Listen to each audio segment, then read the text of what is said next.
Greetings from the snow-covered forests and fields of the Ohio River Valley, where we are currently under a winter advisory for the next 48 hours.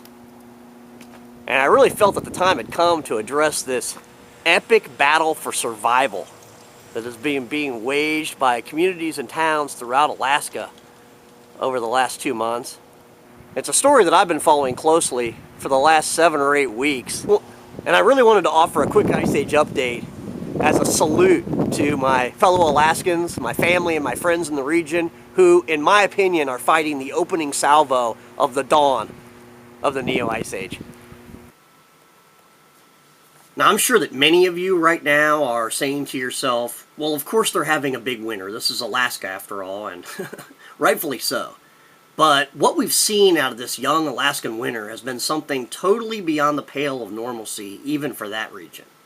A relentless advance of near Ice Age conditions that have left even the most snow-seasoned veteran in a state of shock and rocked the small coastal villages and communities of western Alaska to their very core, and in my opinion, threatened their very survival. Now, I'm sure that many of you have seen the reports out of the mainstream media focusing on the small fishing hamlet of Cordoba, Alaska, a town buried alive, where day in and day out, it has been snowing for 1 month now. Over 185 inches of snow over the last 28 days, including over 2 feet of snow over the last 48 hours. The entire area there has been declared a state of emergency, and National Guard troops and heavy equipment have actually been sent in to reinforce the local contingents in the hopes of digging out this community from under 20 feet of snow. The reports I have are that many buildings in the town district have outright collapsed under the weight of these Cyclopean snows, and many other buildings are suffering from major structural integrity issues. One report I saw stated that one of the local banks had actually partially collapsed and was forced to move its operations into a local church to conduct business. Now, the situation has become so grim that the mayor and the city council have now issued a warning to the citizens of Cordoba to avoid standing near buildings while clearing snow, lest they become buried alive from snow falling from rooftops. And it now seems that these record snows have caused an avalanche to cut off the Copper River Highway leading to the town's only airport. The port and harbor are closed, the airport is closed and cut off, and the situation has become so grim that Cordoba's mayor, Jim Calendar, was quoted as saying that this is serious, it's a life or death issue now. Now, what the mainstream media reports on Cordoba have failed to discuss or even acknowledge is that these conditions are now the norm across tens of thousands of square miles all across Alaska, and that nearly every community in Alaska is now living under similar conditions, and many have been for months. My favorite stomping grounds of Haines, Sitka, and Juneau have been reeling for weeks under the weight of record snows, relentless storms, and frigid temperatures. In fact, Sitka and Juneau have been reporting record snows since, I believe, the end of October. The record precipitation has caused landslides throughout the area and wreaked havoc upon the local communities. And to give you an idea of how fierce these snows have been, I've just learned that one of the local icebreakers, the Baranof, has been overwhelmed in these storms and is actually grounded, wrecked on the rocks off the coast of Juneau. And what about Valdez? The warm and cheerful port of Valdez has actually seen considerably more snow so far this year than Cordoba. Over 27 feet of snow so far this winter for Valdez, and I have reports there that even steel frame buildings are collapsing under the weight of these mammoth snows. Seward, Kodiak, and King Salmon all following similar pattern with record snowfalls and temperatures on average 10 degrees cooler than normal for this time of year. And I have reports now that 3 ships have gone down in Kodiak Harbor and that the Coast Guard is warning ship owners that most ships in Kodiak Port are listing badly and in danger of capsizing themselves. And I've just learned tonight that multiple avalanches have blocked the only southern escape route out of Anchorage, Alaska's largest city.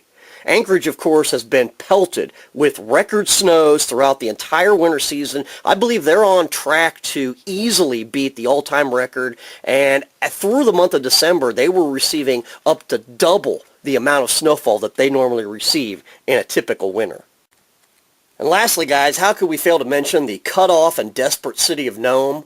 Over 1,000 nautical miles away from the buried city of Cordoba, The old gold rush boomtown that became legend and gave rise to the most famous dog race on Earth has been forced to watch nervously over the last month as the United States' only functional Arctic icebreaker, the Healy, has escorted the Russian tanker Rena 300 miles through ice-covered ocean water to deliver the life-saving fuel that would save the city.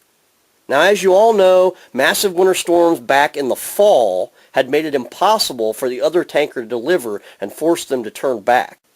But oddly, what has not been reported by the mainstream media in any article that I've read so far is that one of the reasons for the fuel shortage is that this entire area of Alaska has received record low temperatures for months now. I've seen temperatures as low as negative 47 degrees of late. And although it now appears that Nome will be saved, the Rena having arrived within 3 miles, I believe now, of Nome's harbor, it now seems that 2 other Alaskan towns have sent out SOS distress signals for fuel. Record cold and driving snow throughout the region have made deliveries for weeks now impossible in Noatuk and Kobuk. And the Inuit tribes in Kobuk have actually contacted a local miner, the Red Dog Mine. It's a local zinc mine, and have been able to procure some fuel supplies from those miners. But I've heard reports now that the situation has become so desperate across that entire region that a small sleigh full of wood has been fetching $80.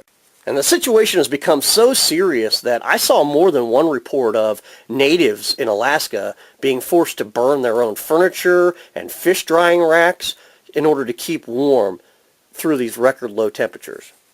Anyway, guys, I just wanted to get on here and try to fill in the blanks left by the mainstream media and attempt to connect the dots. When viewed in the aggregate, the mammoth snowstorms across thousands of square miles all over the state of Alaska, the incredibly low temperatures, and in conjunction with that, the fact that it's been known for over 2 years now that glaciers throughout Alaska are growing, seems very clear to me that there's much more to the story here than simply a remote fishing village in Alaska receiving lots of snow. Anyway, guys, we hope you're doing well, we hope you're being safe, and hopefully, it's not 40 below where you are.